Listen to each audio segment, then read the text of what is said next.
بسم اللہ والحمد للہ والصلاة والسلام علی رسول اللہ۔ تاریخ امت مسلمہ، مصنف مولانا محمد اسماعیل ریحان، استاذ تاریخ اسلام، جامعۃ الرشید۔ شمائل مصطفیٰ صلی اللہ علیہ وسلم۔ قسط نمبر 3، رسول اللہ صلی اللہ علیہ وسلم کی انتظامی خوبیاں۔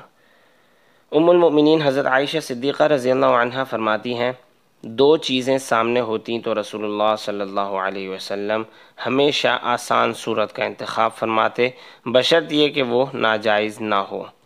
حضرت علی رضی اللہ عنہ فرماتے ہیں، رسول اللہ صلی اللہ علیہ وسلم اپنی زبان مبارک محفوظ رکھتے اور صرف اسی چیز کے لیے کھولتے جس سے آپ صلی اللہ علیہ وسلم کو کچھ سروکار ہوتا۔ لوگوں کی دلداری فرماتے اور ان کو متنفر نہیں کرتے۔ کسی قوم کا کوئی معزز شخص آتا تو اس کے ساتھ اکرام و اعزاز کا معاملہ فرماتے اور اسی کو اس کی قوم کا ذمہ دار بنا دیتے۔ لوگوں کے بارے میں محتاط تبصرہ کرتے، بغیر اس کے کہ اپنی بشاشت اور اخلاق سے ان کو محروم فرمائیں۔ اپنے اصحاب کے حالات کی برابر خبر رکھتے، لوگوں سے لوگوں کے معاملات کے بارے میں دریافت کرتے رہتے، اچھی بات کی اچھائی بیان کرتے اور اس کو قوت پہنچاتے، بری بات کی برائی کرتے اور اس کو کمزور فرما دیتے۔ آپ کا معاملہ معتدل اور یکساں تھا، اس میں تغیر و تبدل نہیں ہوتا تھا۔ آپ کسی بات سے غفلت نہیں فرماتے تھے، اس خدشے سے کہ کہیں دوسرے لوگ بھی غافل ہونے لگیں اور اکتا جائیں۔ رسول اللہ صلی اللہ علیہ وسلم کے پاس ہر حال کے مطابق ضروری بندوبست ہوتا تھا۔ ناحق کے معاملے میں کوتاہی فرماتے، نہ حد سے آگے بڑھتے۔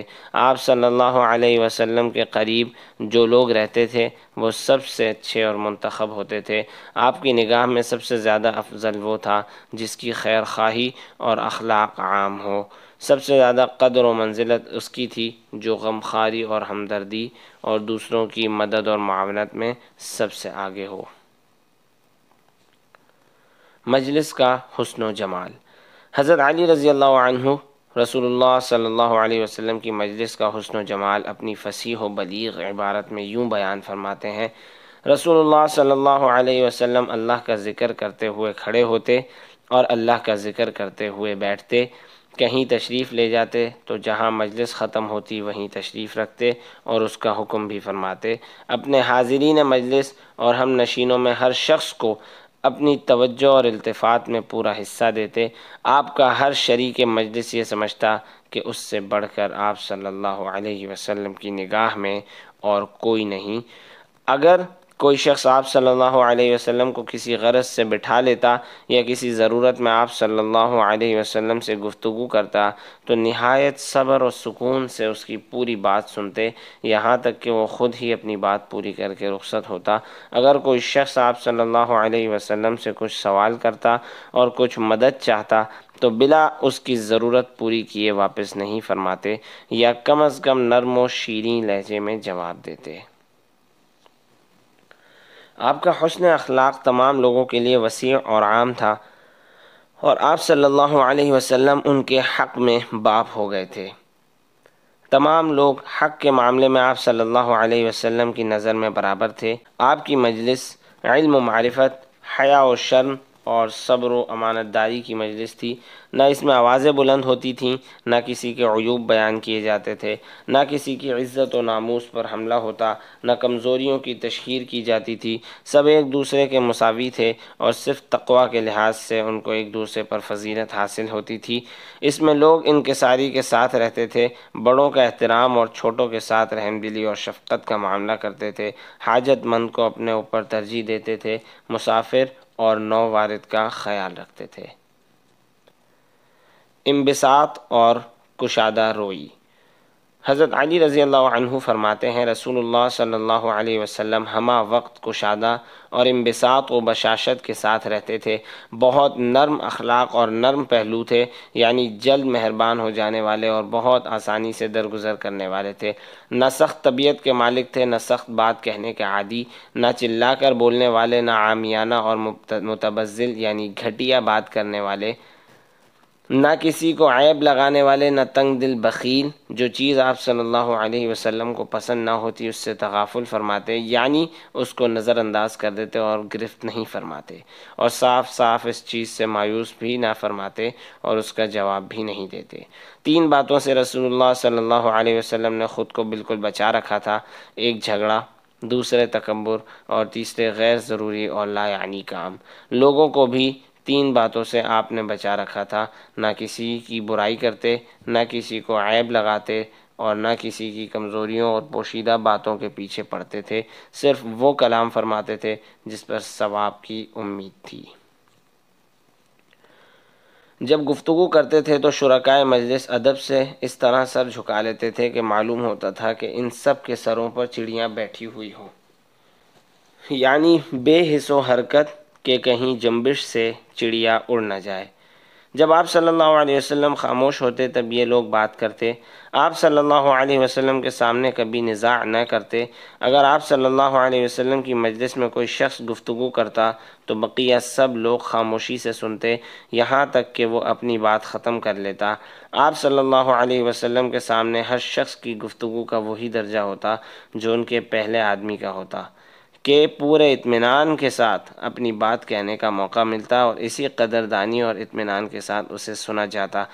جس بات سے سب لوگ ہنستے اس پر آپ بھی ہنستے، جس سے سب تعجب کا اظہار کرتے آپ بھی تعجب فرماتے۔ مسافر اور پردیسی کی بے تمیزی اور ہر طرح کے سوال کو صبر و تحمل کے ساتھ سنتے، یہاں تک کہ آپ صلی اللہ علیہ وسلم کے اصحاب کرام رضی اللہ عنہم ایسے لوگوں کو اپنی طرف متوجہ کر لیتے تاکہ آپ صلی اللہ علیہ وسلم پر کوئی بار نہ ہو۔ آپ صلی اللہ علیہ وسلم فرماتے تھے: تم کسی حاجت مند کو پاؤ تو اس کی مدد کرو۔ رسول اللہ صلی اللہ علیہ وسلم مدح و تعریف اسی شخص کی قبول فرماتے جو حد اعتدال میں رہتا، کسی کی گفتگو کے دوران کلام نہیں فرماتے اور اس کی بات کبھی نہ کاٹتے۔ ہاں، اگر وہ حد سے بڑھنے لگتا تو اس کو منع فرما دیتے یا مجلس سے اٹھ کر اس کی بات قطع فرما دیتے۔ بیماروں کی عیادت۔ نبی اکرم صلی اللہ علیہ وسلم کی عادت مبارکہ تھی کہ جب صحابہ اکرام میں کوئی بیمار ہو جاتا تو اس کی عیادت کے لیے تشریف لے جاتے تھے۔ ایک یہودی خادم اور اپنے مشرک چچا کی عیادت کے لیے بھی تشریف لے گئے اور ان دونوں کو اسلام کی دعوت دی، چنانچہ یہودی نے اسلام کو قبول کر لیا۔ ذکر و عبادت۔ نبی اکرم صلی اللہ علیہ وسلم اپنے معمول تلاوت کی پابندی کیا کرتے تھے۔ آپ قرآن پاک ترتیل سے ایک ایک حرف واضح کر کے پڑھا کرتے تھے، ایک ایک آیت پر وقفہ کرتے، مد کے حروف کو کھینچ کر پڑھتے، مثلا الرحمن الرحیم کو مد سے پڑھتے تھے اور تلاوت کے آغاز میں اعوذ باللہ من الشیطان الرجیم پڑھتے۔ آپ صلی اللہ علیہ وسلم کبھی کبھی آواز کھینچ کر بہترین انداز میں قرآن کریم کی تلاوت فرماتے تھے، دوسروں کی زبان سے قرآن سننا بھی پسند فرماتے تھے۔ ایک بار آپ صلی اللہ علیہ وسلم نے حضرت عبداللہ بن مسعود رضی اللہ عنہ کو حکم فرمایا تو انہوں نے آپ کے سامنے تلاوت کی۔ آپ کو سنتے وقت اس قدر خشوع طاری ہوا کہ آنکھیں ڈبڈبا گئیں اور آنسو جاری ہو گئے۔ اللہ کا ذکر اور خشیت۔ نبی کریم صلی اللہ علیہ وسلم اللہ تعالیٰ کا ذکر سب سے زیادہ کرتے تھے، بلکہ آپ کا ہر کلام اللہ کے ذکر اور اس کی فکر میں ہوتا تھا۔ آپ کا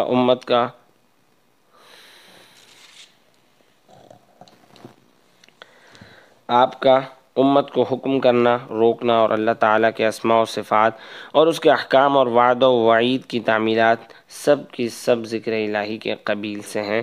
اسی طرح اس کی بے حساب نعمتوں پر حمد و ثنا اور تسبیح و تمجید بھی ذکر اللہ تھا۔ اللہ تعالیٰ سے سوال و دعا اور خوف و خشیت بھی ذکر ہی تھا، بلکہ آپ کی خاموشی تک بھی قلبی طور پر ذکر الہی پر مشتمل تھی۔ جس طرح ذکر اللہ سے رطب اللسان تھے، اسی طرح قلب و جگر بھی اس سے سرشار تھا۔ قصہ مختصر یہ کہ آپ ہر آن ہر حالت میں ذاکر و شاغل رہتے تھے اور ذکر اللہ آپ کی سانس کے ساتھ جاری و ساری رہتا۔ اٹھتے بیٹھتے، چلتے پھرتے، سوار ہوتے اترتے، سفر و حضر، ہر وقت اور ہر حال میں آپ اللہ تعالیٰ کو یاد کرتے تھے اور اس کے ذکر و فکر میں رہتے تھے۔ جب آپ نیند سے بیدار ہوتے تو یہ دعا پڑھتے، الحمدللہ الذی احیانا بعدما اماتنا والیہ النشور۔ تمام تعریفیں اس اللہ کے لیے ہیں جس نے ہم کو مارنے کے بعد زندہ کیا اور اس کے بعد اٹھ کر جانا ہے۔ اسی طرح نبی کریم صلی اللہ علیہ وسلم سے ہر موقع کی دعائیں مذکور ہیں، مثلا جب نیند سے بیدار ہوں، جب نماز شروع کرے، جب گھر سے نکلے، جب مسجد میں داخل ہو، صبح و شام کی دعا، جب کپڑے تبدیل کرے، جب گھر میں داخل ہو، جب بیت الخلاء میں داخل ہو، وضو کی دعا، اذان کی دعا، رؤیت ہلال کی دعا، کھانے کی دعا، چھینکنے کی دعا۔ تو دوستو، اگر آپ نے ابھی تک چینل سبسکرائب نہیں کیا تو ابھی چینل کو سبسکرائب کیجئے، اور ہاں، اگر آپ کو ویڈیو پسند آئی تو لائک اور کمنٹ کرنا نہ بھولیے گا۔